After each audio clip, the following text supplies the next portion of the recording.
அவுணர்கள் உயிர்களின் மேல் சற்றும் கருணை இல்லாதவர்கள். அந்த அவுணர்களின் உடலை பேய்கள் விரும்பி சாப்பிடுமாம். பூத கணங்களாக அந்த பேய்களின் பசியை முருகன் தன் திருக்கை வேலினால் பசியாற்றுகிறான்.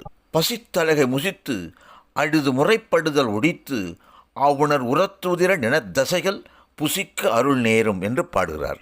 இந்த செயல் மரக்கருணை என்பதாகும். இறைவன் கெட்ட வழியில் நடப்பவர்களை அவர்களின் வழியிலேயே சென்று தண்டித்து அருள் புரிவது மரக்கருணை என்பதாக சொல்லப்படுகிறது.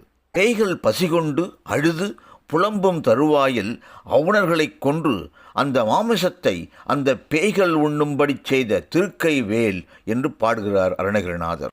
அருள் நேரும் என்றால் மரக்கருணை செய்யும் திருக்கை வேல். நல்வழியில் நடப்போர்க்கு இறைவன் அறக்கருணை செய்கிறான். நல்வழி செல்லாதவர்களை இறைவன் தன் மரக்கருணையால் அவர்களின் வினை போக்குகிறான்.